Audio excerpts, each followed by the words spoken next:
अब वो कभी तुम्हारे जीवन में घटना नहीं घट सकती जो प्रभु के विधान में नहीं है, इसलिए तुम्हें शोक नहीं करना। भक्त निशोक होता है, पीछे की बातों को लेकर शोक नहीं करना और आगे कहीं ऐसा ना हो जाए इस बात के लिए शोक नहीं करना। अब वही होगा जो हरि ने विधान रच रखा है और उनका विधान परम मंगल करने वाला है, इसलिए शरणागत भक्त सदा निशोक रहता है, निश्चिंत, निर्भय, निशोक। अब निशंक होना, कभी ये अपने ऊपर संदेह नहीं करना। भगवान ने स्वीकार न किया होता तो भक्तों को संग न मिलता, सत्संग नहीं मिलता। अम्मुभा भरोस हनुमंता, बिनु हरि कृपा मिले नहीं संता। जो प्रभु मोहि अनुग्रह कीन्हा, तो तुम्हारी दरस हठ दीन्हा। विश्वास करो, अगर वो कृपा नहीं करे होते तो वृंदावन में प्रवेश नहीं कर सकते आप। वो कृपा न करे होते तो आप एक बार भी राधा सुन नहीं सकते। बहुत ही ये पराविद्या एकांतिक है, राधा नाम द्वेक्षरा पराविद्या। बड़ी कृपा है हमारे स्वामी की। निशंक भक्त होता है, शंका अपने शरणागति पे कभी मत कीजिएगा। हम अयोग्य, हम अपराधी, ये सब थे, पर अब तो हम प्रभु के हैं। अब हम नहीं शंका करेंगे, आप तो जैसे हैं वैसे अपने प्रभु के हैं। प्रभु ने मुझे स्वीकार किया है या नहीं, मैं प्रभु का हुआ हूं कि नहीं, इस बात को नहीं देखना। इस बात को समझना है कि प्रभु ने मुझे स्वीकार किया और मैं प्रभु का हूं। मेरा प्रभु से अनादिकाल से सिद्ध संबंध है। ममैवांशो भगवान बोल रहे हैं, तुम ही चूक कर रहे थे, दूसरों को अपना बोल रहे थे। आज वो चूक सुधर गई और बोलने लगे मैं श्यामा श्याम का, श्यामा श्याम मेरे। अब कोई शंका मत करना।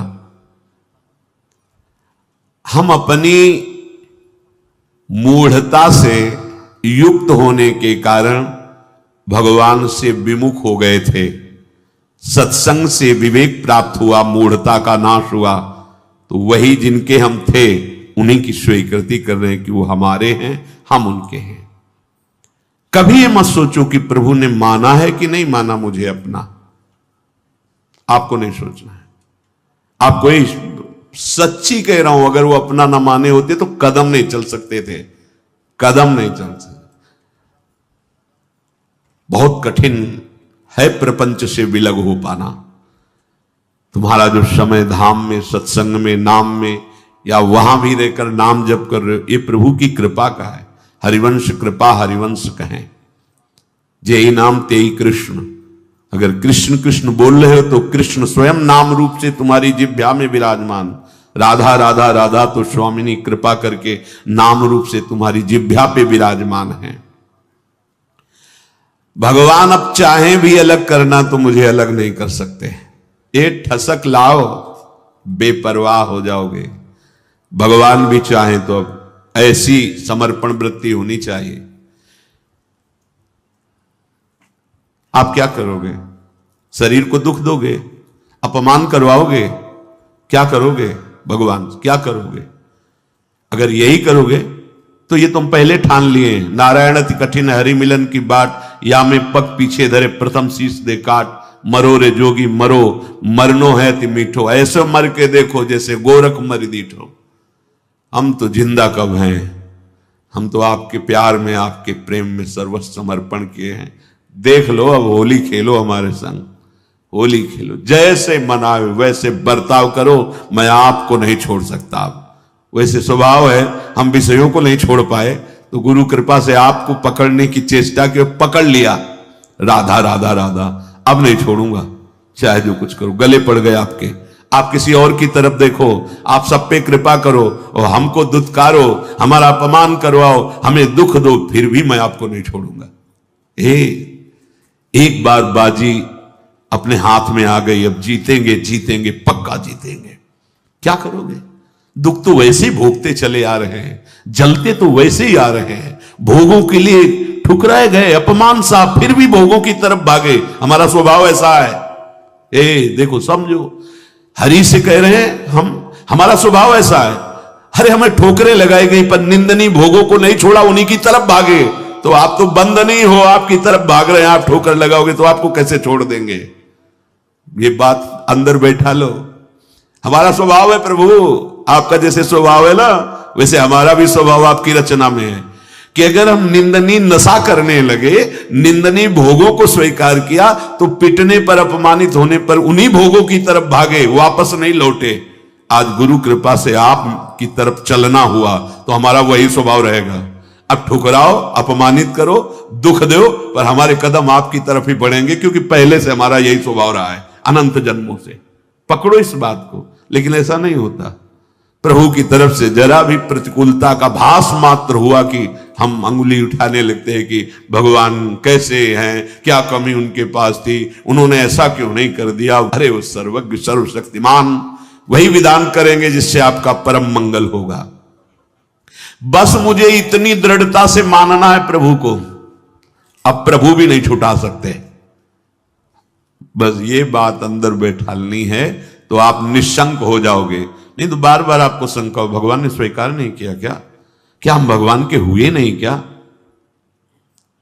कुछ भी हो, हमारा स्वभाव है पकड़ना, छोड़ना नहीं रहा, नहीं छोड़ पाए हैं। आज आपको पकड़ा दिया गुरुदेव ने, तो आपको कैसे छोड़ देंगे? असत को नहीं छोड़ पाए तो तुम्हें कैसे छोड़ देंगे? अब भागो, आप भागो। पतंग उड़ाए चाहे जितना आकाश में, डोरी हाथ लग गई आएगी, वो छाती से लगना पड़ेगा। अब जाओगे कहां? ये थोड़ी ठसक भी रखो, हाँ थोड़ी ठसक रखो, आप जाओगे, भागो। राधा राधा राधा पतंगो यथा त्वा मनु भ्राम्य माणा, मानो डोरी हाथ में आ गई, कहां जाओगे? आओ आओ, हमारे लगना पड़े। राधा राधा राधा राधा राधा। बड़ी सामर्थ है मंत्र में और नाम में, जो चाहो कर सकते हो, पर लगो तो थोड़ा स्थिति तो बनाओ नाम की। पीछे पीछे हरि डोलता है अपने नाम जापकों के। बिल्कुल बिल्कुल विश्वास करो, भटकने की जरूरत नहीं है, अन्य साधनों में भटकने की जरूरत नहीं, जल्दी विश्राम मिल जाएगा। भगवद आश्रय, भगवान तुम्हें अपना माने है कि नहीं इसकी तुम्हें अब जरूरत नहीं, वो तो पहले ही बोल रहे ममैवांशो, तू मेरा अंश है, बस तुम्हारी तरफ से चूक थी। अब उसे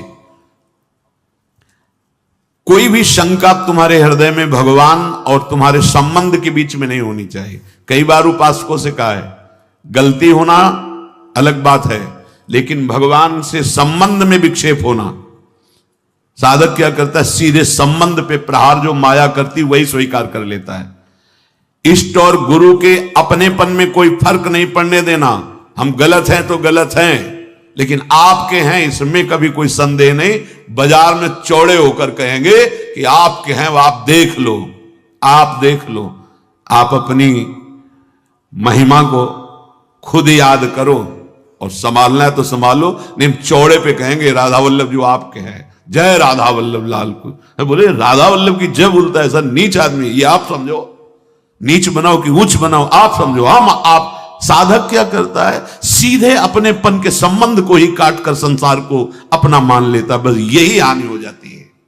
नहीं, बड़े बड़े नीच कर्म करने वाले बहुत उच्च कोटि के महात्मा बन गए भगवान का आश्रय लेकर, तो शंका नहीं करनी। पांचवा, परीक्षा ना करना। भगवान की शरण होकर के मेरे में ये दोष क्यों हैं, ये लक्षण नहीं घट रहे जो ऊंचे महापुरुषों में होते हैं, ये लक्षण मेरे में नहीं है। भगवान कह रहे कि जैसे कि ऐसा ऐसा ऐसा तो मुझे वो प्रिय है, वो बातें तो मेरे में है नहीं। इसका मतलब भगवान का मैं शरणागत नहीं हुआ क्या? बार बार अपनी तरफ देखना, शरणागत का अपनी तरफ देखने का अधिकार खत्म हो गया। पहले कल की चर्चा में था, हमारी वृत्ति ठीक नहीं, हमारा स्वभाव ठीक नहीं, हमारा ये हमसे मतलब नहीं, आप जानो। कल सुना था शब्द, भक्त की कमी उसकी कमी नहीं, मेरी कमी है, मैं अपनी कमी मान। उनके पास क्या कमी है? कॉपी में कुछ नहीं लिखा, नंबर ऊपर आ गए 99। हाँ, अब वो कौन देखता है ऊपर के नंबर? देखते जांचने वाले तो वही है ना, और नंबर लिख दिया। मम भक्ति युक्तो भुवनम पुनाथ घोषित कर दिया। मानो इसे सर्व पूज्य महात्मा, यद्यपि अपिचेसु दुराचारो, लेकिन भजते माम अनन्य भाग तो साधुरेव समंतव्य सम्यक व्यवसिता। बहुत बढ़िया अवसर है, भर्ती शुरू है, लग जाओ बिल्कुल नंबर। हाँ, नहीं तो चूक जाओगे। कैसे हो, कौन हो, कहां के हो, किस जाति के, किस कुल के, नहीं, यहां कोई प्रश्न नहीं। मैं प्रभु को प्राप्त करना चाहता, चलो अंदर चलो, आओ भगवत शरणागति के अंत जो स्थिति है उस पे आ जाओ। स्थिति हमारी क्या है, एक बात समझ लेना, बस एक बात अच्छे से, सब बात इसी में पूर्ण हो जाएगी। और पूर्ण नहीं होगी तो नंबर पूरे मिलेंगे। मैं प्रभु का हूं, मैं प्रियाजो को हूं, अब चाहे कुछ भी हो जाए, इसके सिवा हम नहीं बोलेंगे। हम तो कहेंगे हम हमारे माई श्यामाजू को राज, हमारी प्रियाजू, बस देख लें प्रियाजू। हम रोएंगे, लड़ेंगे, उन्हीं से लड़ेंगे, कहेंगे उन्हीं से। हम योग्य नहीं हैं, माना आपकी बात, लेकिन प्रियाजू के हैं, इसमें तुम्हारे दस्तखत की जरूरत नहीं, जिसमें हमारी छाती की जरूरत, और वो हो गया है। मैं प्रिया, अगर भगवत प्राप्ति ना हो जाए तो बताना पक्का, पर लौट के तुम बताने नहीं आओगे किसी से कि हमारी ऐसी निष्ठा से भगवत प्राप्ति हो गई, नहीं तो बहुत बड़ा लाभ मिलता। और हम जब तुम्हें बता रहे हैं तो मान लो ना, मान लो हमारी बात। तुम नहीं जान पाओगे, मान के जान जाओगे। हाँ, साधन पक्ष में भी प्रवेश रहा है और कृपा पक्ष का भी स्वाद गुरु कृपा से मिला, इसलिए कह रहा हूं मान लो। अपने में गुण की कमी दिखे तो तुम्हें बिल्कुल आश्चर्य नहीं करना है। तुम्हें सीधे आप देखो, आप हम तो राधा राधा राधा वो आपके यहां है, स्थिति न बढ़ जाए तो बताना, इस भूमिका बढ़ा देंगे। उनको अपनी इज्जत की परवाह है कि मेरा दास है। अगर गेट में कोई खड़ा है, उसको तुमने थप्पड़ मार दिया ना, तो चाहे जहां बैठे हो वो सीधा हमारे गाल पे पड़ेगा जाके। प्राकृतिक, क्योंकि उसको केवल भरोसा हमारा है। वो नहीं जानता श्री जी को, नहीं जानता प्रभु को, और उसको जहां खड़ा किया गया है वहीं खड़ा है। मानो उसकी बेइज्जती मेरी बेइज्जती, और उसका सम्मान हम हृदय से लगाने के लिए तैयार है। हमारे स्वामी, ये दास का स्वभाव, और स्वामी का अब ये कंठी तिलक हमने अपने मन से थोड़ी लगाया है, आपने बुलवाया है। वो अपने स्वरूप में, गुरुदेव के रूप में आपने ये दिया है, आपने रजिस्टर्ड कर दिया कि मैं आपका दास हूं। अब मैं गंदा हूं, आप लायक नहीं, तो आप देखो, लोग गाली देंगे तो आप सुनना, अपमान करेंगे तो आप सुनना, और प्रशंसा करें तो आप देखो, चंदन लगावे तो आप देखो, प्रणाम करें तो आप देखो। अब हमारा ये देखने का विषय नहीं, हम तो सिर्फ आपको देखेंगे कि आप मेरे हो। नेत्रों के सामने आओ चाहे ना आओ, भाव बढ़े ना बढ़े, हम तो नाचेंगे, कूदेंगे, कहेंगे आपके हैं, और जैसे रखोगे वैसे रहेंगे। क्या परवाह, यही तो समझना, क्या परवाह। वो तुम्हारे अंतर बैठा है, तुम्हारे आसपास बैठा है। जब अपनापन आ जाएगा तो सारी वृत्तियां शुद्ध हो जाएंगी।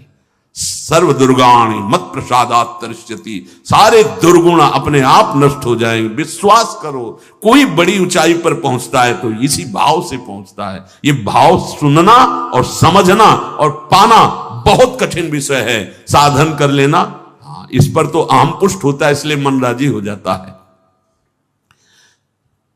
जितनी भी कमी है विश्वास करो, कमी रहेगी नहीं, मिट जाएगी। कारण प्रत्यक्ष अनुभव, हृदय की बात कहता हूं कि अब तुम प्रभु के हो गए हो। शरणागत को प्रभु अपने समान बना लेते हैं।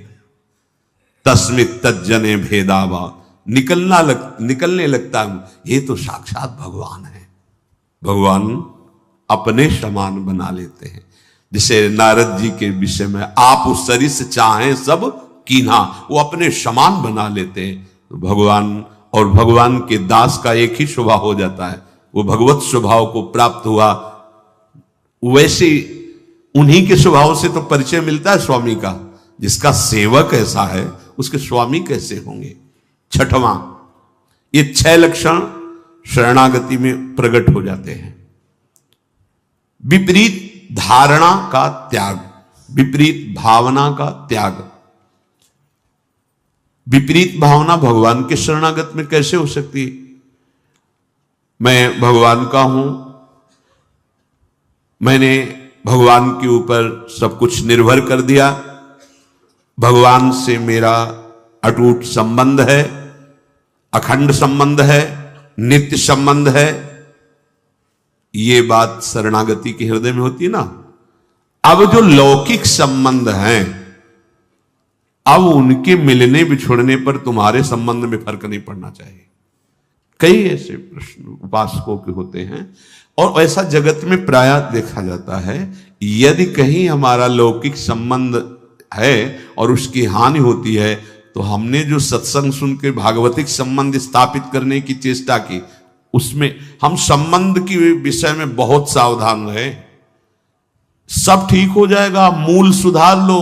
हम प्रभु के हैं, प्रभु के सिवा मेरा कोई नहीं, अंदर से रहना चाहिए। जो जीव जितने समय के लिए जिस शरीर को धारण करके आया, उससे ज्यादा नहीं टिक पाएगा। व्यर्थ में मोह मत करो, नहीं रोना पड़ेगा और भगवत मार्ग छूट जाएगा। हम भगवत संबंध की तरफ नहीं देखते, विपरीत धारणा, विपरीत भावना करने लगते। विपरीत धारणा ये आप बिगाड़ देगी, अपनी अंतिम गति बिगाड़ देगी। ये माया का जाल है, कोई किसी का नहीं है। जिस क्षण के लिए जितना आया है संयोग, बस उतना ही रहेगा, तुम्हारे रोके नहीं रोकेगा। ये गलती, ये विपरीत भावना अगर आपके हृदय में है तो उसे छोड़ दीजिए। ये सब होगा, देखो ये होगा। ऐसा ना सोचो कि भजन करके तुम किसी को बचा लोगे। नियत समय के लिए जो आया है, चाहे अपना शरीर या दूसरे, इसका नाम मृत्यु लोक है। ठीक समय पर शरीर छूट जाएगा। आप केवल अंतर में विराजमान प्रभु को मानकर जो संबंध है, उस संबंध के अनुसार उसकी सेवा करो। उस सेवा का फल होगा भगवत प्रीति। अगर आपने संबंध दृढ़ करके उनका माना, तो भागवतिक संबंध जो है उस पर विक्षेप पड़ जाएगा, पक्का। अरे बड़ा विचित्र है, बड़ा विचित्र है। मतलब भगवान का ये माया जाल भी बड़ा विचित्र, ये सरल नहीं है। तुम्हें सुनने में लग रहा है, अंदर से होने में बहुत कठिन है। सबकी ममता ताग बटोरी, मम पद मन ही बांधी बरडोरी। बहुत जल्दी काम बन जाए यदि एकमात्र प्रभु से संबंध। मेरे तो गिरधर गोपाल दूसरो न कोई, यह जोरी अविचल वृंदावन, ना ही नान सुकाज।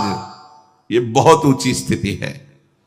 सच्चे हृदय से प्रभु के चरणों की शरण होने पर शरणागत भक्त के हृदय में ये भाव, ये आचरण ये रहता है कि अब प्रभु के सिवा कोई हमारा नहीं।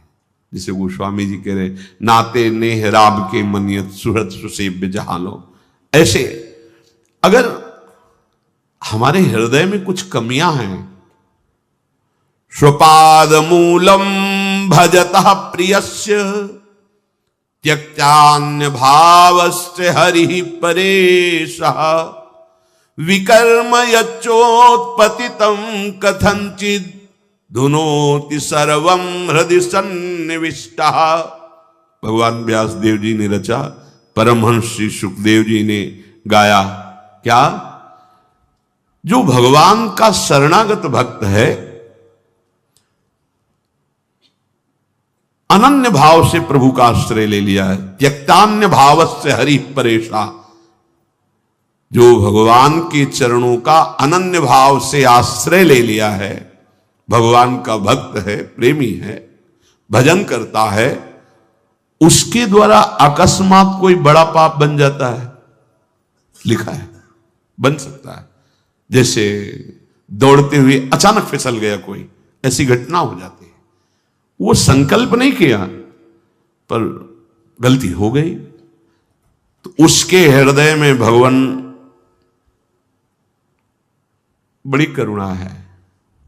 वो बैठे हैं, वो स्वयं उस पाप को नष्ट कर देते हैं। उस भक्त को कोई उस पाप का बंधन या दंड नहीं प्राप्त हो सकता। ये किसके लिए है? जो अनन्य भाव से भगवान की शरण में, अचानक घटना घट गई, कोई पाप ऐसा बन गया, कोई अपराध बन गया,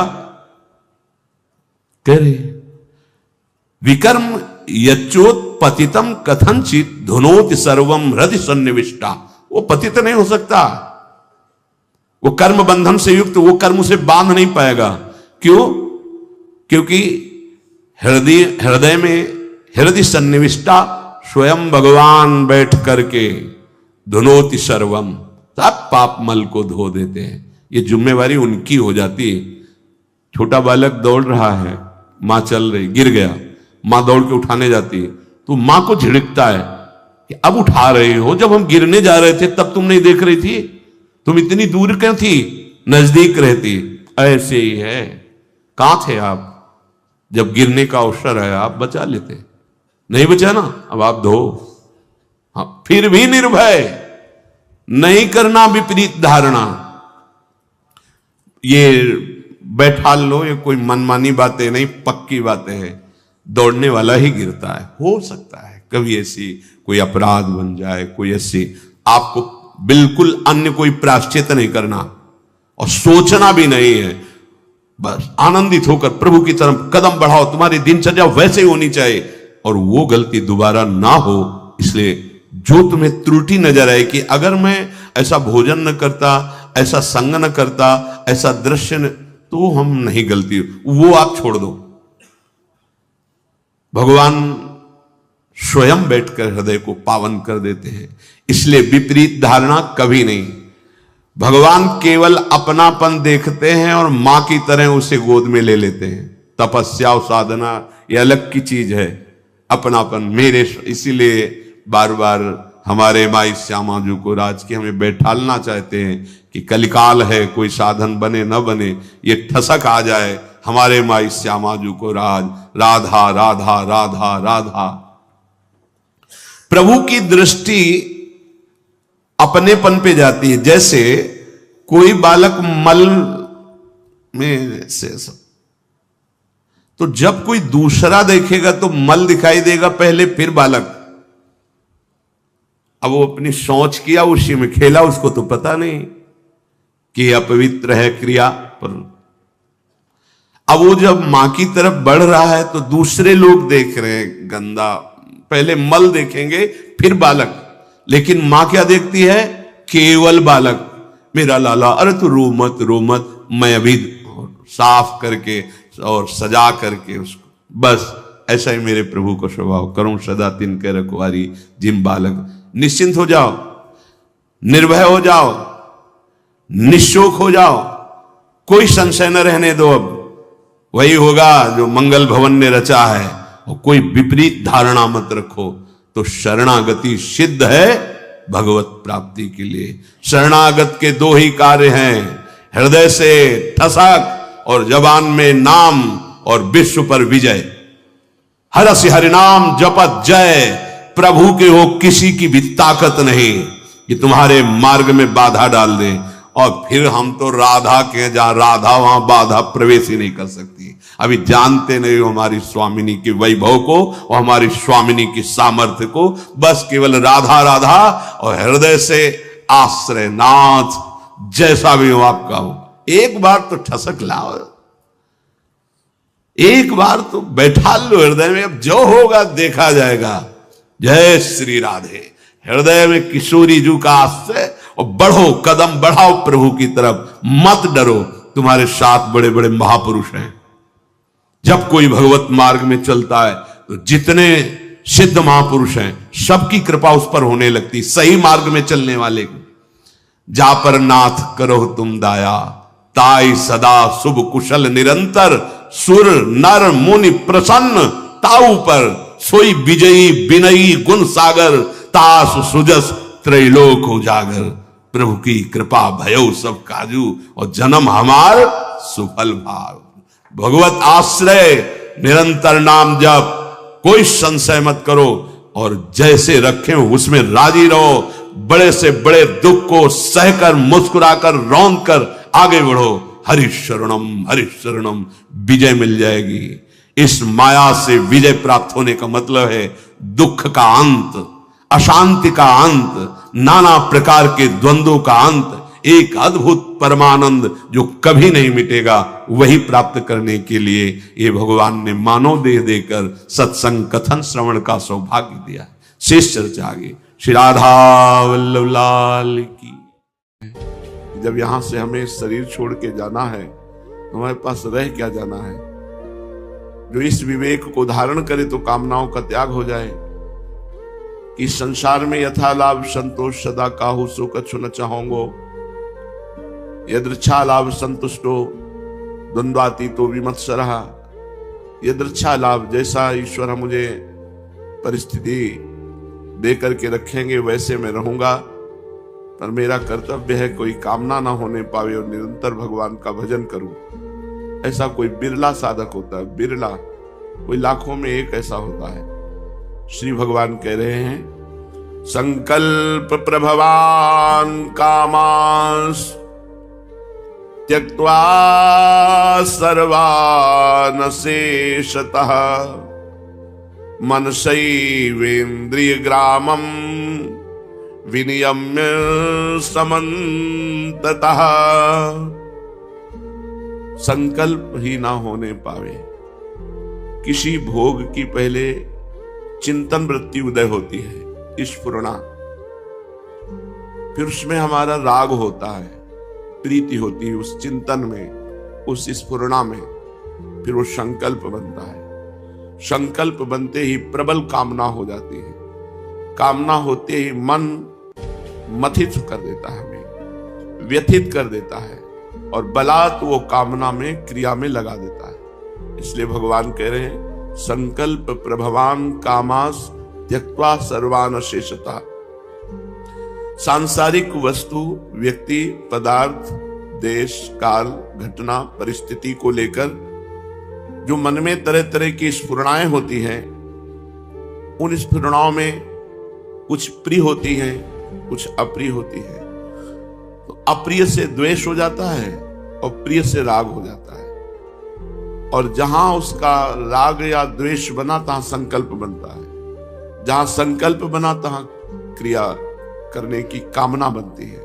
जहां कामना बनी तो जीव का पतन हो जाता है। जीव आनंद सिंधु भगवान की स्थिति प्राप्त करने के लिए जो मानव देह मिला है, वो वस्तु, व्यक्ति, स्थिति, परिस्थिति, घटना, देश, काल, पदार्थ, इनमें राग करके या द्वेष करके वो संकल्प कामना करके पतित हो जाता है। इसलिए भगवान कह रहे हैं संकल्प से उत्पन्न होने वाली संपूर्ण कामनाओं का सर्वथा त्याग करके, अशेषता, अशेषता माने सर्वथा कोई कामना नहीं। जोई जोई प्यारो करे सोई मोहि भावे। चाहे दुखद परिस्थिति हो, चाहे सुखद परिस्थिति हो, चाहे मन अशांत हो या शांत हो, हर स्थिति में हमको ये विचार करना है कि हमें इसी जन्म में भगवान को प्राप्त करना है। इसलिए हमें किसी भी परिस्थिति की कामना नहीं करनी, किसी भी वस्तु की कामना नहीं करनी, किसी भी पदार्थ, व्यक्ति की कामना करने मात्र से हमारा पतन हो जाएगा। क्योंकि असंगतः असंगोहम पुरुषः, यह हमारा स्वरूप है। असंगोयम, अहम असंग, न वस्तु, न व्यक्ति, न स्थान, न शरीर, न भोग, न क्रिया। ये बहुत सूक्ष्म है परमार्थ। तो जिसने संकल्प के द्वारा होने वाली संपूर्ण कामनाओं का अशेषता अर्थात सर्वथा त्याग कर दिया है और मन से ही अपनी 10 इंद्रियों को अपने अपने विषयों से घसीट करके प्रभु में लगा दिया। शनै शनै रूपर में बुद्ध्या धृति गृहीतया आत्म संस्थम मनः कृत्वा न किंचिदपि चिंतयेत्। शनै शनै, आराम आराम से, धीरे धीरे से एक एक विषय का त्याग करता चला जाए, एक एक गलतियों को सुधारता चला जाए। साधक को अपनी गलती जांचनी चाहिए। भजन में क्या प्रतिकूल चिंतन हो रहा है, क्या प्रतिकूल क्रियाएं हो रही, क्या प्रतिकूल खान पान है, क्या प्रतिकूल संग है, इन सब बातों का चिंतन करना चाहिए। हम कितना भजन विरुद्ध देखते हैं, कितना भजन विरुद्ध सुनते हैं, कितना भजन विरुद्ध आचरण करते हैं, इनका सुधार करना चाहिए। शनै शनै, धीरे धीरे आराम आराम से त्याग करते चले जाओ। उकताए हुए एकदम आज कसम खा लिया और कल फिर गिर गए, ऐसा नहीं। धीरे धीरे आराम आराम से एक एक विषय का त्याग करते हुए, एक एक गलतियों का, और जिस गलती का त्याग कर दो दोबारा जीवन में वो गलती दोहराई जानी ना चाहिए। इसीलिए शनै शनै का, धीरे धीरे। साधन करते करते प्रायः साधक को उकताहट होती है, अरे जल्दी से सब काम क्रोध नष्ट हो जाए। ये जल्दी से नष्ट होने वाले नहीं है। शनै शनै, धीरे धीरे। सहत सहत बाढ़े भगति, गृह तनु गुरु हितगार। धीरे धीरे सहते सहते इनका त्याग कर दो। विषय रूपी दलदल से धीरे धीरे निकलने की चेष्टा करो। निराशा होती है कि भजन करते, विचार करते इतने दिन हो गए, पर ना तो भगवान की प्राप्ति हुई और ना कोई अनुभव हुआ। अब क्या होगी, कैसे होगी? इस बात को लेकर भगवान के भजन करने वाले साधक को ये सावधानी भगवान कह रहे हैं। शनै शनै, धैर्य युक्त बुद्धि के द्वारा धीरज धर के धीरे धीरे उपराम हो जाओ। धीरे धीरे त्याग करो। भजन का अभ्यास करते हुए सिद्धि ना प्राप्त हो, उकताना नहीं चाहिए। यहां सिद्धि का तात्पर्य अन्य सिद्धियों से नहीं, स्वाभाविक निरंतर भजन, भगवदाकार वृत्ति। प्रत्युत धैर्य रखना चाहिए। जैसे भजन सिद्ध हो जाने पर, सफलता होने पर धैर्य रहता है, ऐसे ही विफलता होने पर भी वैसा ही धैर्य रहना चाहिए। बहुत गंभीर साधक चाहिए, धैर्यवान साधक चाहिए। किसी भी स्थिति में हमको टूटना नहीं है। वर्ष के वर्ष बीत जाएं पर प्रमाद नहीं करना। वैसे ही तन्मयता पूर्वक भजन में प्रयत्नशील हैं। चाहे वर्ष के वर्ष बीत जाएं, शरीर चला जाए तो भी परवाह नहीं, मुझे भगवत प्राप्ति करना ही है। कारण इससे बढ़कर दूसरा कोई ऐसा काम है ही नहीं। इसलिए इसको समाप्त करके आगे क्या काम करना है? भगवत प्राप्ति के सिवा और कोई काम करना नहीं। यदि इससे भी बढ़कर कोई काम है तो इसको छोड़ें और उस काम को अभी करें, पर इससे बढ़कर कोई काम तो है नहीं। इस प्रकार बुद्धि को वश में कर ले।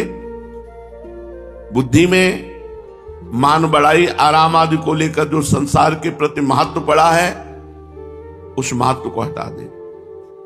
जब सही भजन होने लगता है ना, मान बढ़ाई, रुपया पैसा, सब खान पान व्यवहार, ये सब कूड़ा करकट नजर आता है, झूठा, जो हमारे साथ नहीं चलेगा, केवल हमको फंसाकर भजन से विमुख किए हैं।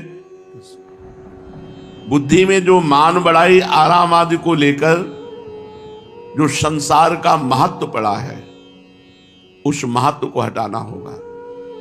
साधक को धैर्य पूर्वक इस महत्व को भी हटाना होगा। धन्य भाग है जिसको कोई जानता नहीं और भजन कर रहा है। वाह वाह, जय जय, इस पे नहीं फंसना चाहिए। ये केवल दिखावा है, माया का सत्य कुछ नहीं। इस महत्व को हटा देना चाहिए। तात्पर्य है कि जिन विषयों का त्याग करने के लिए कहा गया है शास्त्रों में, धैर्य युक्त बुद्धि से उन विषयों से उपराम हो जाए।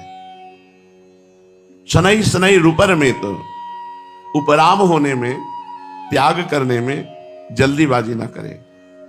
धीरे धीरे उपेक्षा करते करते विषयों से उदासीन हो जाए और उदासीन होने पर उनसे बिल्कुल ही त्याग कर दे।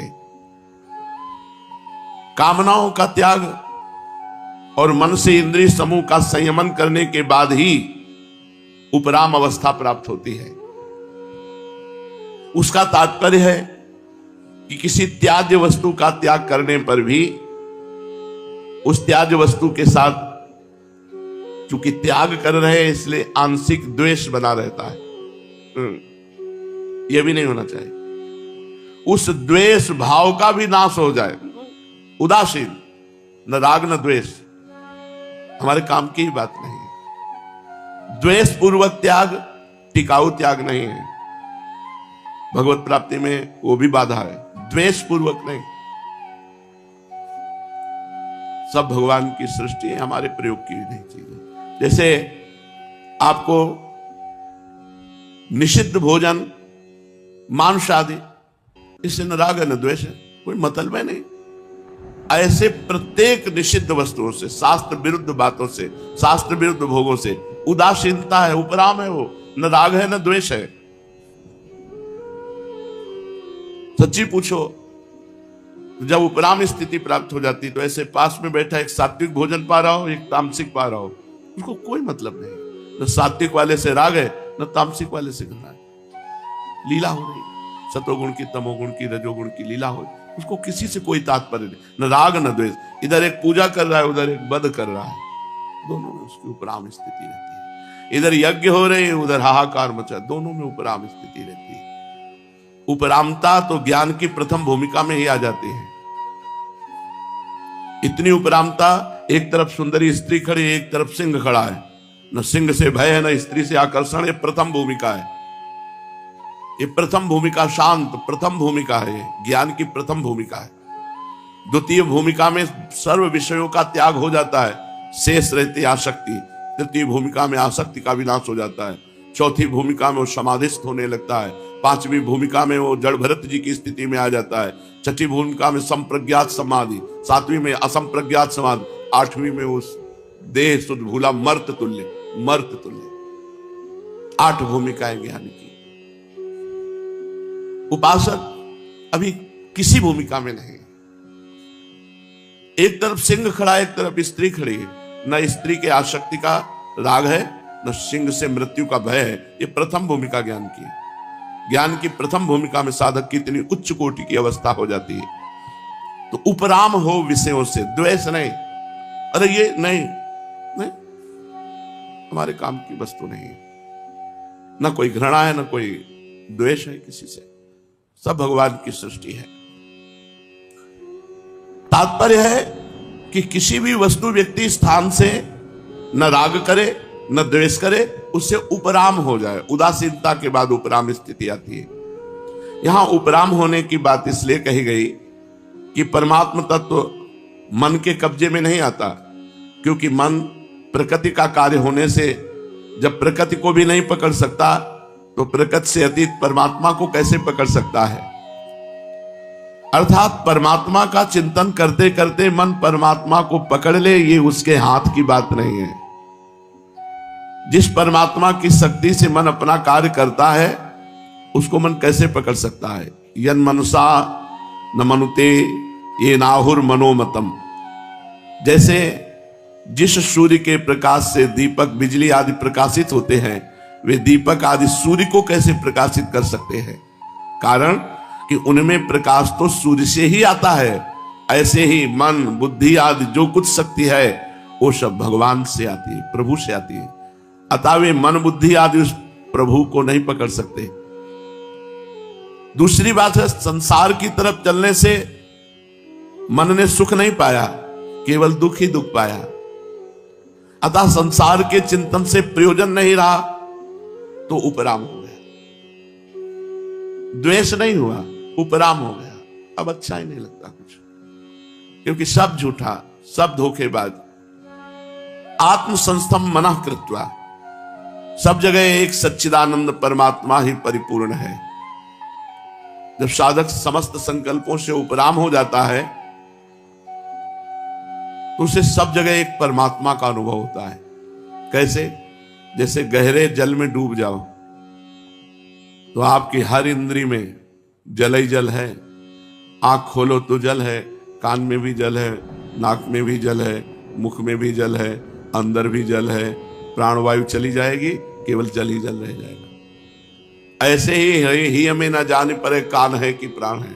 बाहर दृष्टि तो परमात्मा। जैसे गहरे जल में जिधर देखो, ऊपर नीचे दाएं बाएं जल ही जल दिखाई देगा, ऐसे परमात्मा ही परमात्मा है। ना परमात्मा के सिवा पहले कुछ था, ना बाद में रहेगा, तो बीच में परमात्मा है। ऐसे परमात्मा है जैसे कंकन, हार, करधनी, नूपुर, अंगूठी, ये हम नाम बहुत ले लिए, लेकिन सब में सोना विराजमान है। ऐसे स्त्री, पुरुष, जड़, चैतन्य, ये नाम है, ये रूप है अलग अलग, लेकिन सब परमात्मा स्वरूप ही है। ऐसा संकल्प त्यागी को जब अनुभव होता है तब भगवत प्राप्ति होती है। तो सब जगह एक सच्चिदानंद परमात्मा ही परिपूर्ण है। संकल्पों में पहले और पीछे वो परमात्मा ही रहता है। संकल्पों में भी आधार और प्रकाश रूप से एक परमात्मा ही परिपूर्ण है। उन संकल्पों में और कोई सत्ता पैदा नहीं हुई, किंतु उनमें सत्ता रूप से वो परमात्मा ही है। ऐसा बुद्धि का दृढ़ निश्चय निर्णय रहे। मन में कोई तरंग पैदा हो भी जाए तो उस तरंग को परमात्मा स्वरूप ही अनुभव करे। जैसे हमारा मन गया कहीं किसी स्त्री पर, ये भी भगवान है। किसी वस्तु पदार्थ पर, ये भी भगवान है। किसी स्थान में, ये भी भगवान है। जहां भी जड़ चैतन्य में जाए वहां उसे तुरंत भगवत स्वरूप अनुभव करे। देश काल वस्तु व्यक्ति घटना परिस्थिति आदि सब में प्रभु विराजमान है। ये देश काल आदि तो उत्पन्न होते हैं और मिटते हैं, परंतु इनमें विराजमान जो प्रभु है न मिटते हैं, न बनते हैं, न बिगड़ते हैं। वो सदा ज्यों का त्यों रहते हैं। इसलिए धीरे धीरे अपनी बुद्धि को, जहां जहां बुद्धि जाए वहां श्री भगवान है, और बुद्धि को भगवत विरोधी विषयों से ना द्वेष करे, ना राग करे, उनसे उपराम हो जाए। आगे भगवान बता रहे हैं, न किंते चिंतित, किंचित मात्र भी चिंतन अन्य ना हो। बहुत सावधानी का, आप सच्ची मानो शांत एकदम रहने की स्थिति है। कुछ न बोलो, न देखो, न सुनो। वो कैसे तुम्हें बताएं? ना किंचित चिंतित, चुप, मूक, बस अचिंत परमात्मा के चिंतन में डूबना। ना स्थूल शरीर की क्रियाओं का चिंतन, होती है क्रियाएं, सोच गए, स्नान हुए, इनका कोई चिंतन थोड़ी हो रहा है, एक अभ्यास बस हो रहा है। चिंतन प्रभु का हो रहा है। ना सूक्ष्म शरीर का चिंतन, मन में क्या संकल्प, संकल्प विकल्प की जगह नहीं रह गई। ऐसा एक तार क्यों, जब बीच में जगह हो ना, तब जब घनीभूत चिंतन होता तो बीच में जगह ही नहीं है, तो उसको संकल्प विकल्प करने का अवसर ही नहीं। जब चिंतन नहीं तो स्फुरना नहीं, जब स्फुरना नहीं तो संकल्प नहीं, जब संकल्प नहीं तो कामना नहीं, कामना नहीं तो कोई क्रिया नहीं। अब जो क्रिया हो रही बिना कामना को परमात्मा स्वरूप है। इंद्रियां भी शांत, मन भी शांत, देखते हुए देखा नहीं, सुनते हुए सुना नहीं, बोलते हुए बोला नहीं। क्या समझोगे इसको? अब कैसे समझोगे इस स्थिति को? देखते हुए देखा नहीं, सुनते हुए सुना नहीं, बोलते हुए बोला नहीं, सुनते हुए सुना नहीं।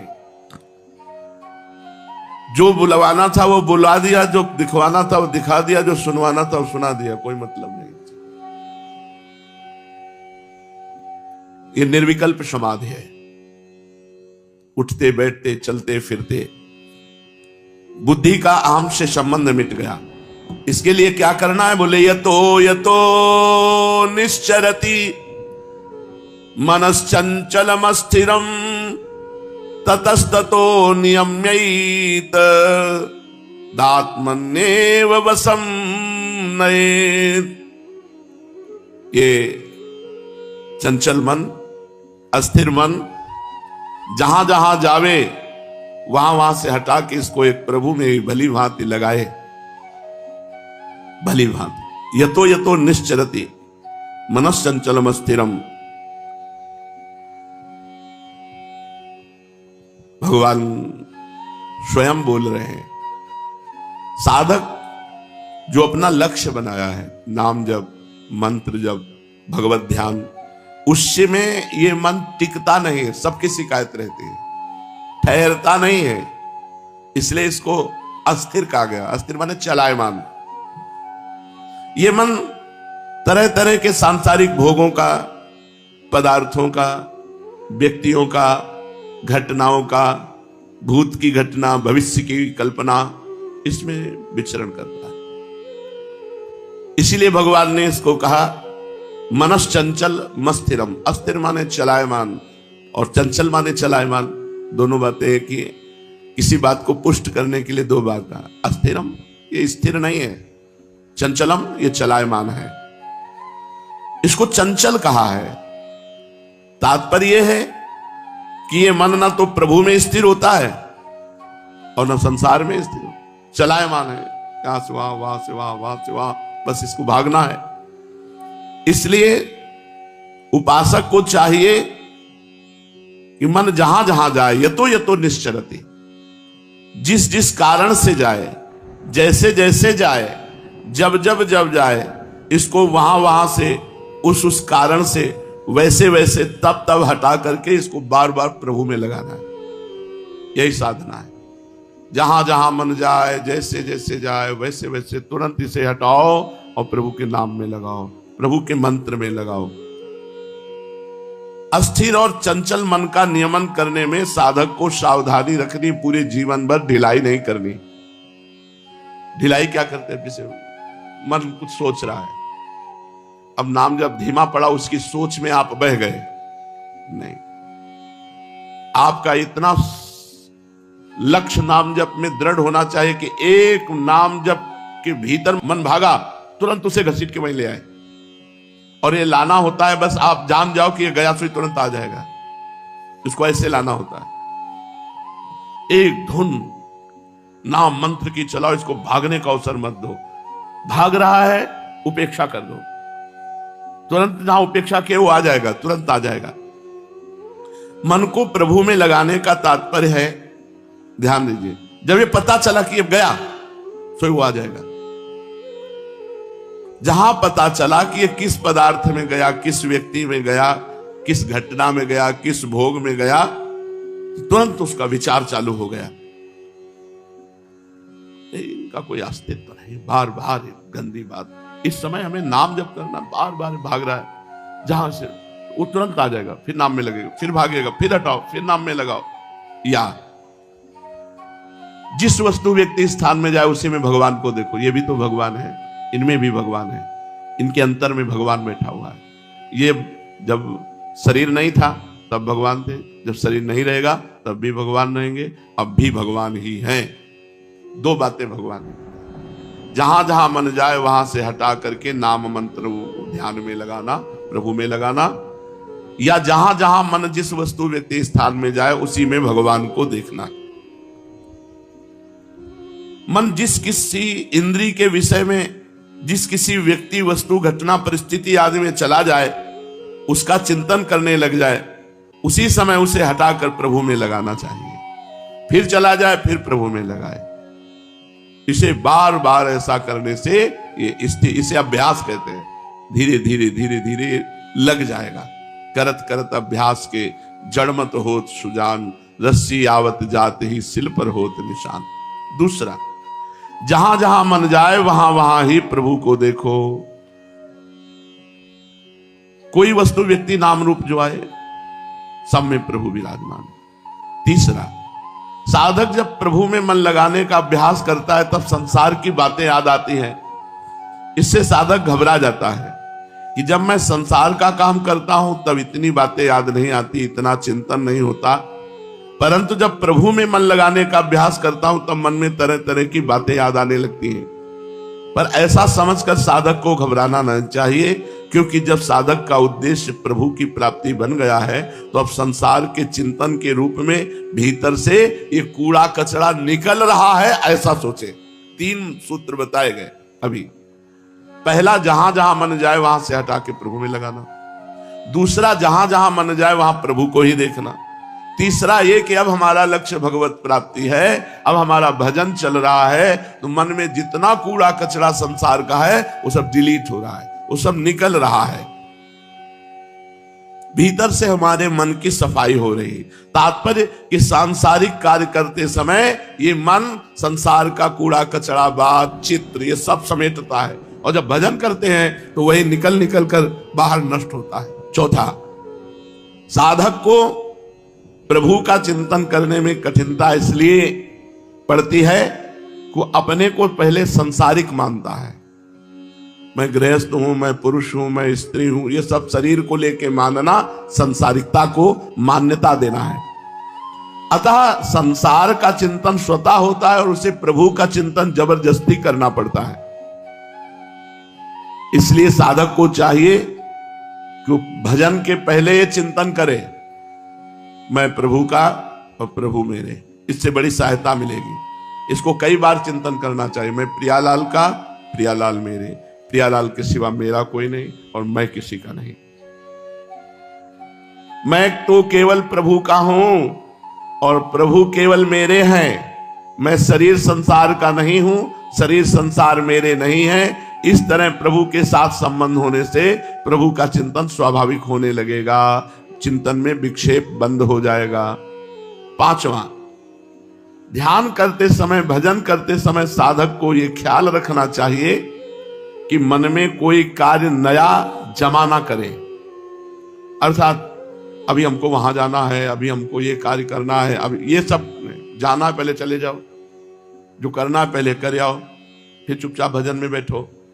अमुक कार्य करना है, अमुक स्थान पर जाना है, अमुक व्यक्ति से मिलना है, अमुक व्यक्ति के मिलने के लिए वो आने वाला है, उससे क्या क्या बातचीत करनी हो, माला चल रहा है, ये भजन नहीं, बड़ा ये दंभ हो जाएगा। भजन जब करने बैठे तो कोई कार्य और नहीं, 30 मिनट, 1 घंटा, 2 घंटा जो समय भजन के लिए दिए, उसमें फिर अन्य कार्य का चिंतन नहीं होना चाहिए। अभी ये कार्य करना है, अभी यहां जाना है, अभी वहां जाना है। शांत चित्त होकर बैठे। छठवां, भजन करते समय संकल्प विकल्प आवे, तुरंत उनको स्वाहा करो। डांटो मन को, धिक्कार है। प्रभु के नाम और मंत्र से बढ़कर कोई बात है जो चिंतन कर रहे हो, उसको जो ही डांटोगे वो शांत हो जाएगा। सातवां, एक बिंदु बनाओ मन को एकाग्र करने के लिए। कोई बिंदु, सामने कुछ हो, ज्यादा गर्दन घुमानी न पड़े, सामने ऐसा हो और उसमें आंख खोलकर बस एकाग्रता पूर्वक देखना शुरू कर दो और उसी में नाम लिखो बार बार। और जब आंखें थक जाएं, कड़वाहट लगने लगे, मूंद लो, अब अंदर लिखो। आंसू निकल सकते हैं, आंखों में जलन हो सकती है, मस्तक में थोड़ा दर्द सा लग सकता है, फिर खोलो और एकदम जैसे गुस्सा होकर देखते हैं ऐसे एकदम आंखों की पलक न झपकने पाए, आंखों में जलन होगी, आंसू गिरेंगे। और ये जितने मिनट कर सको, 8 बार 10 बार आप देखो, आपका मन शांत होने लगेगा, आपका भजन में प्रवेश होने लगेगा। ये खुद अनुभव की बात है, इसे त्राटक क्रिया कहते हैं। किसी भी एक बिंदु को, जहां भी आपका कोई भी बिंदु तो कहीं ना कहीं मिल ही जाता है, नहीं तो स्केच पेन से लगा लो, छोटा सा गोला लगा लो अपने सामने, आराम से बैठ।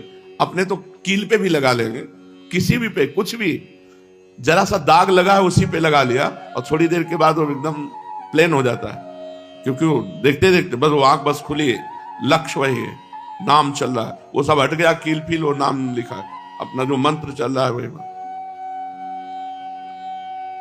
एक दृष्टि, श्वास भी धीरे धीरे आ रही, धीरे धीरे जा रही। ये करके देखिएगा, सीधे बैठो ऐसे सीधे।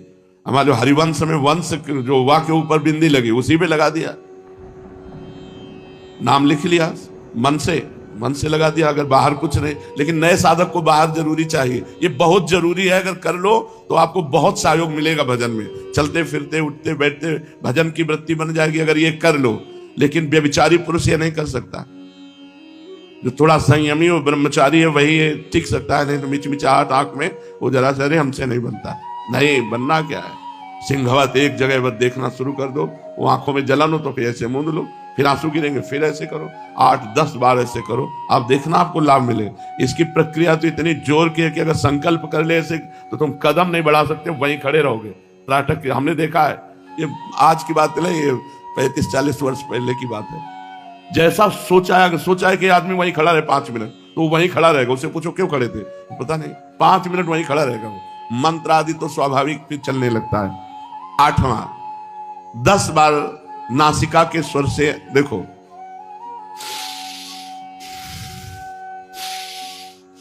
इसका प्रभाव है, कोई खिलवाड़ नहीं। 10 बार आप कीजिए ऐसे, पूरी श्वास खींचिए, पूरी छोड़ दीजिए, पूरी श्वास खींचिए, ऐसे कुछ नहीं पकड़ना, खींचिए और 10 बार करने के बाद शांत हो जाइए और बस मंत्र जपने लगिए। इससे आपको सहयोग मिले, ये सब करना चाहिए।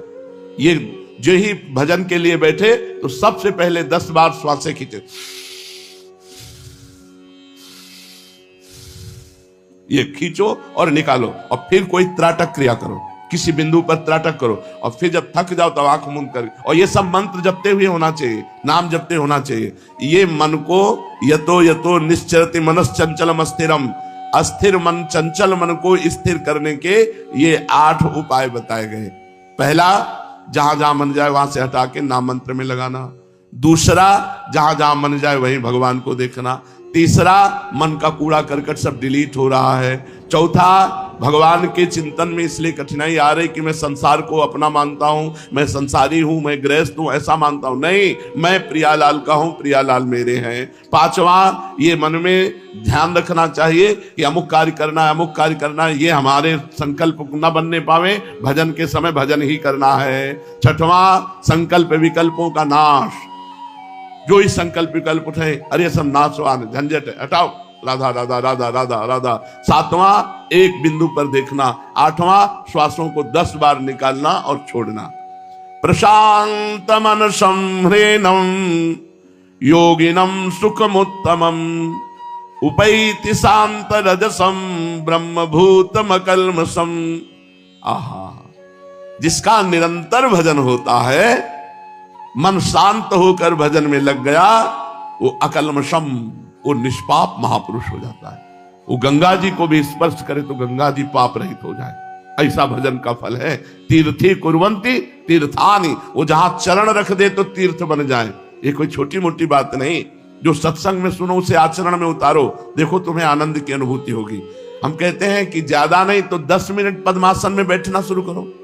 10 मिनट कितना होता है, चल बीत जाते हैं 10 मिनट। गृहस्थी में हो या विरक्ति में हो, अगर आपको बैठने का अभ्यास नहीं तो 10 मिनट बैठना शुरू करो, 10 मिनट नाटक करो, 10 मिनट श्वासों प्रश्वास को दो, तो आपका स्वास्थ्य भी ठीक रहेगा और भजन भी ठीक। अगर निरंतर भजन होने लगा तो भगवान कहते हैं प्रशांत मन संह्रेणम योगिनम सुखमुत्तमम उपैति शांत रजसम ब्रह्मभूतम अकल्मषम। अकल्मषम, निष्पाप महापुरुष हो गया वो। ना कोई संचित पाप रह गए, ना कोई वर्तमान का पाप रह गया, भविष्य में तो होने की संभावना ही नहीं है, क्योंकि वो निष्पाप महापुरुष हो गया। जिसका रजोगुण नष्ट हो गया, जिसके सारे पाप नष्ट हो गए, जिसका मन शांत हो गया, वो क्या हो गया? बोले वो ब्रह्म रूप हो गया, ब्रह्मभूत, ब्रह्म स्वरूप हो गया। आहा, यह है भजन का फल।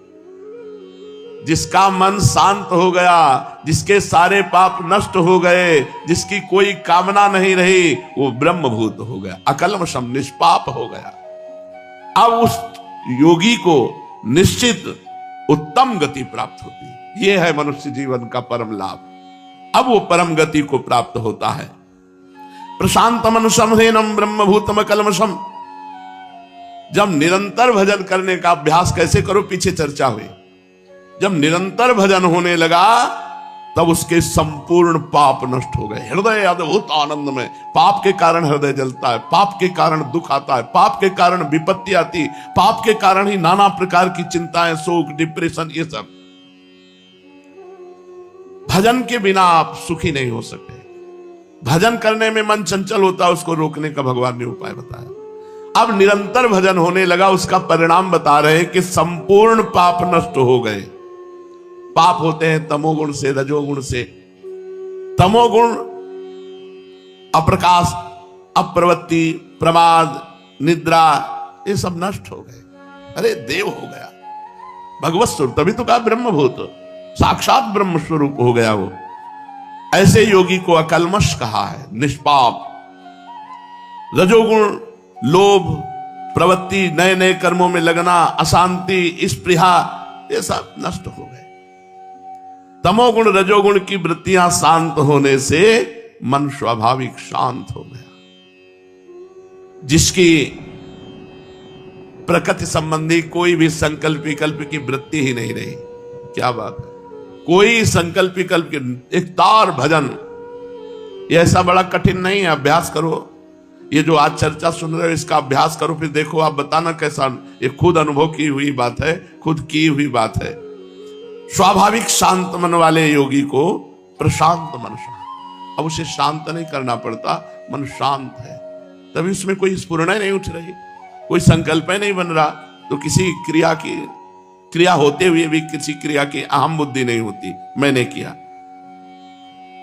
जब तक मन को अपना मान करके, अपना मान, आपने मन को अपना माना, इसकी पहचान, मन कह रहा है ये ज्ञानेंद्रिय के साथ, नेत्रेंद्रिय के साथ ये देखना है, आपने कहा कि मुझे देखना है, तो आपने मन में तदात्म कर लिया है, आपने अभी मन को अपना माना हुआ है, मैं अभी बिल्कुल कूड़ा करकट है, अभी कोई साधना नहीं। उसी समय निर्णय करना है कि मन ज्ञानेंद्रिय के साथ ये दृश्य प्रकृति का देखना चाहता है, मैं इसका दृष्टा हूं, साक्षी हूं, ना कि मैं देखना चाहता हूं। ये तो मन देखना चाहता है, मन भोगना चाहता है, मन सूंघना चाहता है, मन श्रवणेंद्रिय से सुनना चाहता है। ये मन का खेल है, मेरा खेल नहीं है। तो मुझे इस मन को संयम में लाना है। अब वो मन से अपने को हटाए हुए हैं, लाखों में सब मन में ही गिरे हुए हैं, मन में ही अपने को अपना माने हुए हैं। जो मन कहे वही मेरी चाह, जो मन खाना चाहता हूं मैं खाना चाहता हूं, जो मन देखना चाहता हूं मैं देखना चाहता हूं, जो मन सुनना चाहता हूं मैं सुनना चाहता हूं, जो मन भोगना चाहता हूं मैं भोगना चाहता हूं। यह है मन में तदात्म, यही है बंधन, यही है जन्म मरण का हेतु। तब तक मन को अभ्यास से शांत करना होगा, और जहां मन अभ्यास से शांत हुआ, बात बन गई। उसी समय आनंद की अनुभूति होने लगेगी। जब उपासक मन की बातें अनसुनी करने लगता है, तब भजन बनता है। उल्टा सीधा सब फेंकता रहता है, नहीं देखना, नहीं सुनना, नहीं बोलना, नहीं जाना, नहीं भोगना। अब वो जला रहा है, अब वो शांत सह रहा है। यम ही न व्यथयन्ते ते पुरुषम पुरुषर्षभ सम दुख सुखाधीरम स्वमृतत्वाय कल्पते। जो इस तरह की मन की फेंकी हुई बातों को जब नहीं मानता, तो मन जलन पैदा करता है। जो उस जलन को सह जाता है, वो परम पद का अधिकारी होता है। पर साधक इतना तन्मय मन में है कि वो जलन की तो होने की बातें नहीं, जलन का आभास मात्र होने के पहले ही क्रिया करने के लिए तैयार हो जाता है। मन को कभी अपना न मानो। बहुत ही सब अमृत में साधना की बातें हैं। मन को अपना मानोगे तो तुम्हें भ्रष्ट कर देगा। मन को कभी अपना ना मानो, मन से संबंध विच्छेद कर लो। मन में राग द्वेष कभी हो ही नहीं पाएगा, किसी से मतलब नहीं रख पाएगा। जब आप मन से मतलब नहीं रखेंगे तो मन आपके अधीन हो जाएगा, और जब मन से आप मतलब रखेंगे तो आपको मन अधीन कर लेगा, और आपको मन अधीन किए हुए है। मन से संबंध हटाओ, प्रभु से संबंध जोड़ो। युञ्जन्नेवं तत्सदात्मानं योगी विगत कल्मषः आहा सुखेन ब्रह्म संस्पर्श मत्यंतम सुखमश्नुते। इस प्रकार अपने आप को सदा प्रभु में लगाता हुआ विगत कल्मषः पूर्ण पाप रहित हुआ, पूर्ण पाप रहित। जैसे जैसे आपके पाप नष्ट होते जाएंगे, वैसे वैसे आनंद आने लगेगा, भगवान की मधुर झांकी आपके सामने आने लगेगी। विगत कल्मषः, पाप रहित हुआ साधक सुखेन ब्रह्म संस्पर्शम अत्यंतम सुख अश्नुते, सुखपूर्वक ब्रह्म प्राप्ति कर लेता है। अब आत्यंतिक सुख में डूबा, रात दिन कोई चिंता नहीं, आत्यंतिक सुख में डूबा। युञ्जन्नेवं सदात्मानं योगी विगत कल्मषा। जब प्रयास किया, मेहनत की है, बार बार मन को संसार से हटाकर परमात्मा में लगाने के जो 8 उपाय बताए गए, उसने प्रयास किया। अब अभ्यास सफल हुआ, अभ्यास सफल हुआ। अब बिना प्रयास के भजन हो रहा है। जब भजन चलता है ना, तब कुछ अच्छा नहीं लगता, कुछ अच्छा नहीं लगता। यही लगता है कि बस ये जो एक तार चल रहा है, बस यही चलता रहे। अपने स्वरूप में दृढ़ कर देता है भजन। अपना जो स्वरूप भगवत स्वरूप है, ये प्रकाशित होने लगता है, स्वयं प्रकाशित होता है। इस अभ्यास से वो योगी अहमता ममता रहित हो जाता है, और अहमता ममता से ही सारे पाप होते, इसलिए अब आगे कोई पाप होगा नहीं। भजन चल रहा है, इसलिए सारे पाप नष्ट हो गए। भगवान कह रहे युञ्जन्नेवं, युञ्जन्नेवं अर्थात परमात्मा के ध्यान में लगा हुआ, भगवान के ध्यान में लगा हुआ, प्रभु के ध्यान में लगा हुआ, वो निष्पाप सुखपूर्वक ब्रह्म प्राप्त हो गया, भगवत प्राप्त हो गया। उसे कुछ करना नहीं पड़ा। निरंतर भजन के प्रभाव से वो भगवत प्राप्त हो गया। ब्रह्म से अभिन्नता ज्ञान मार्ग, और भक्ति में दासत्व से तन्मयता। तन्मयता ब्रह्म नहीं, माया नहीं, नहीं जीव नहीं काल, अपनी स्तुति ना रही, एक रहे हो नंदलाल। उसमें एक हो हम ब्रह्म, इसमें एक नंदलाल। मैं की विस्मृति, उसमें तू की विस्मृति। वो मैं में स्थित, ये तू में, परमात्मा में स्थित। सुखपूर्वक भगवत प्राप्ति हो गई। जिस सुख के अनुभव करने वाला फिर बचता है नहीं। मैं सुख भोग रहा हूं नहीं, केवल सुख ही सुख, आनंद ही आनंद, अत्यंतिक सुख, एकांतिक सुख।